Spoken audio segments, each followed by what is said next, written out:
நீங்கள் பார்த்துக் கொண்டிருப்பது AJK டிவியின் புதுவை மாலை. வணக்கம். கிருமாம்பாக்கத்தில் ஏற்பட்ட கோஷ்டி மோதல் சம்பவம் தொடர்பாக அமைச்சர் கந்தசாமி, முன்னாள் அமைச்சர் ராஜவேலு ஆகியோரின் ஆதரவாளர்கள் 24 பேர் மீது போலீசார் வழக்கு பதிவு செய்து 8 பேரை கைது செய்துள்ளனர். இது தொடர்பாக கிருமாம்பாக்கம் போலீசார் இரு தரப்பினர் மீதும் வழக்கு பதிவு செய்துள்ளனர். அதன்படி அமைச்சர் கந்தசாமியின் ஆதரவாளர்கள் குமார், நாராயணன், கோகுலகிருஷ்ணன், எல்சன், சங்கர் என்கிற ஐயப்பன், சிவகுமார், சுபாஷ், ஆனந்தராஜ், முகுந்தன், ஹரிகிருஷ்ணன் ஆகியோர் உள்பட மற்றும் பலர் மீது வழக்கு பதிவு செய்துள்ளனர்.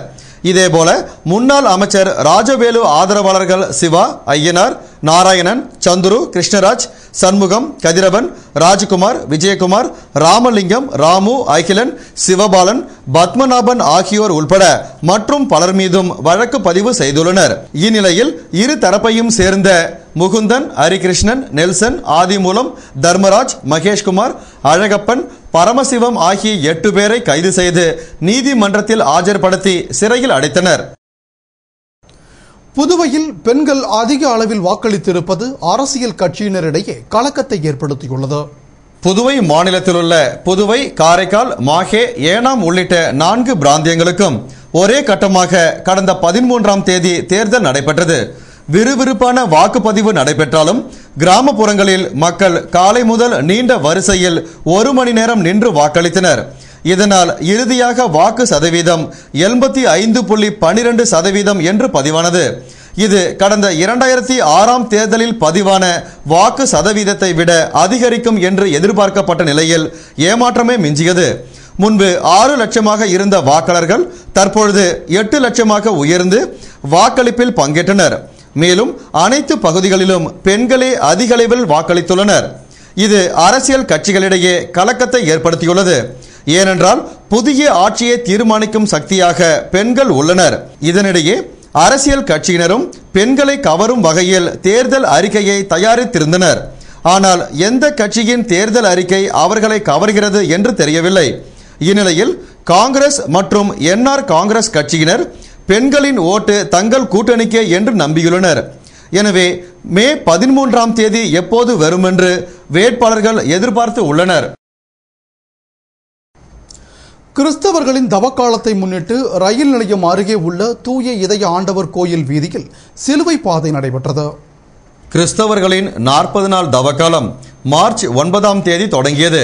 அன்று முதல் ஒவ்வொரு வெள்ளிக்கிழமையும் கிறிஸ்தவ ஆலயங்களில் தவக்கால சிலுவை பாதை நடைபெற்று வருகிறது. இதில் கிறிஸ்தவர்கள் உபவாசம் இருந்து பயபக்தியுடன் பங்கேற்று வருகின்றனர். பெரிய சிலுவை பாதைக்கு முந்தைய வெள்ளியான நேற்று தூய இதய ஆண்டவர் கோவில் வீதிகளில் சிலுவை பாதை நடைபெற்றது. இந்நிகழ்ச்சிக்கு சென்னை மயிலை உயர் மறைமாவட்ட துணை ஆயர் லாரன்ஸ் ஃபயஸ் தலைமை தாங்கினார். மானிட மீட்புக்காக இயேசுவின் மரணப்பாடுகள் அமைந்ததை சித்தரிக்கும் வகையில் நடைபெற்ற ஊர்வலத்தில் ஏராளமான கிறிஸ்தவர்கள் பங்கேற்று சிலுவை மரம், பேனர்களை சுமந்தபடி வீதியில் வலம் வந்தனர். இதனை பங்கு தந்தை தாமஸ் அடிகள், உதவி தந்தை சார்லஸ் ஆகியோர் முன்னின்று வழி நடத்தினர். நிறைவாக திருப்பலி நடைபெற்றது. இதற்கான ஏற்பாடுகளை பங்கு குழு சார்லஸ் கோலன் மற்றும் நாதன் செய்திருந்தனர். புதுவை சீனியர் போலீஸ் சூப்பரண்ட் திரு அதுல் கத்தாரிக்கு பதவி உயர்வு வழங்கப்பட்டுள்ளது. புதுவை சட்டம் ஒழுங்கு சீனியர் போலீஸ் சூப்பரண்டாக பதவி வகித்து வருபவர் திரு அதுல் கத்தாரி. துணை கமிஷனர் அந்தஸ்தில் பணிபுரிந்து வந்த அவருக்கு தற்போது பதவி உயர்வு கிடைத்துள்ளது. அதன் அடிப்படையில் அவர் டிஐஜியாக பதவி உயர்வு பெற்றுள்ளார். இதற்கான உத்தரவினை மத்திய உள்துறை அமைச்சகம் பிறப்பித்துள்ளது. இந்நிலையில் பதவி உயர்வு பெற்றுள்ள அவர் புதுவையில் தொடர்ந்து பணிபுரியலாம். அதே நேரத்தில் அவர் விரும்பினால் மாறுதல் உத்தரவும் பெற்று செல்லலாம். மகாவீர் ஜெயந்தியை முன்னிட்டு திகம்பரர் ஜெயின் கோயிலில் சிறப்பு வழிபாடு மற்றும் ஊர்வலம் நடைபெற்றது. இதில் ஏராளமான ஜெயின் மக்கள் பங்கேற்று தரிசனம் செய்தனர். புதுவையில் இன்று மகாவீர் ஜெயந்தி கொண்டாடப்பட்டது. இதனை முன்னிட்டு வள்ளலார் சாலையில் உள்ள திகம்பர் ஜெயின் கோவிலில் சிறப்பு வழிபாடு நடைபெற்றது. இந்த வழிபாட்டில் திரளான ஜெயின் மக்கள் கலந்து கொண்டு தரிசனம் செய்தனர். பின்னர் அலங்கரிக்கப்பட்ட மகாவீரர் திருவுருவ படத்தினை தேரில் அழைத்து ஊர்வலம் நடைபெற்றது. இந்த ஊர்வலத்தில் சிறுவர் சிறுமியர்கள் அவர்களின் கலாச்சாரத்தையும் பாரம்பரியத்தையும் உணர்த்தும் வகையில் ஆடை அணிந்து திறந்த வாகனத்தில் அமர்ந்து ஊர்வலமாக சென்றனர். இதனைத் தொடர்ந்து தேர்பவனியில் வந்த மகாவீரருக்கு பெண்கள் ஆரத்தி எடுத்து வழிபாடு செய்தனர். இந்த ஊர்வலத்தில் ஏராளமான ஜெயின் மக்கள் கலந்து கொண்டனர். ஆளுநர் இக்பால் சிங் பாஸ்போர்ட் தொடர்பாக இதுவரை ஆளுநர் மாளிகைக்கு அமலாக்கத்துறையிலிருந்து சம்மன் வரவில்லை என்று சிறப்பு அதிகாரி ஜே.பி. சிங் கூறியுள்ளார். இது தொடர்பாக ஆளுநரின் சிறப்பு அதிகாரி ஜே.பி. சிங் கூறுகையில் 1992 முதல் 1998 ஆண்டு வரை ராஜ்யசபா உறுப்பினராக திரு இக்பால் சிங் இருந்தார். அப்போது அகில இந்திய காங்கிரஸ் கமிட்டி உறுப்பினராக இருந்த அமரேந்த பாண்டே ஆளுநர் இக்பால் சிங்கை சந்திப்பார். அந்த நேரத்தில் பாஸ்போர்ட் விண்ணப்பம் ஒன்றை அவர் ஆளுநரிடம் கொடுத்தார். பாராளுமன்ற உறுப்பினர் என்ற முறையில் இக்பால் சிங் அந்த விண்ணப்பத்தை உள்துறை அமைச்சரிடம் ஒப்படைத்தார்.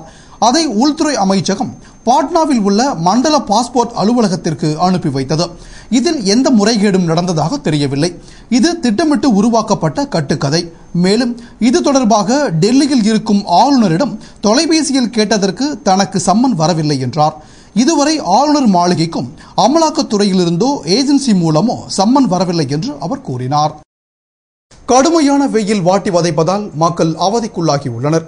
இதனால் இளநீர், பழங்கள் மற்றும் குளிர்பானங்களை நாடி அவர்கள் செல்கின்றனர். புதுவையில் அக்னி நட்சத்திரம் துவங்குவதற்கு முன்பாகவே கடுமையான வெயில் காய்ந்து மக்களை அவதிக்குள்ளாக்குகிறது. இதனால் பாதிக்கப்பட்ட மக்கள் தங்களின் உடல் சூற்றை தவிர்க்க குளிர்பானங்களை நாடி செல்கின்றனர்.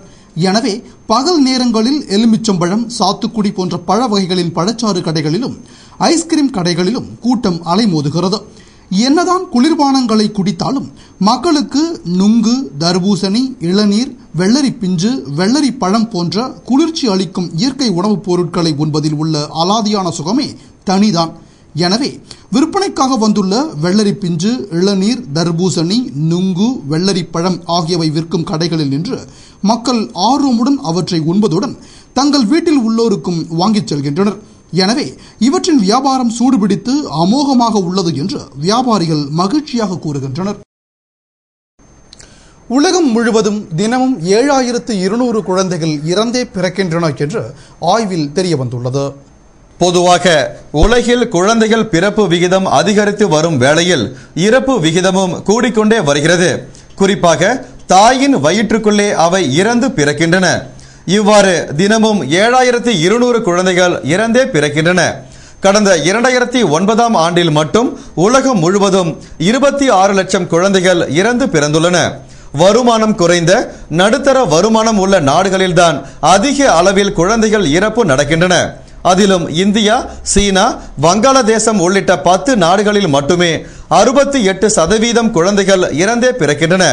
இச்சம்பவத்திற்கு வளர்ந்த நாடுகள் மட்டும் விதிவிலக்கல்ல. இங்கு நாள் ஒன்றுக்கு 320 குழந்தைகள் இறந்தே பிறக்கின்றன என்று ஆய்வில் தகவல்கள் தெரிய வந்துள்ளன. இத்துடன் செய்திகள் நிறைவடைந்தன. வணக்கம்.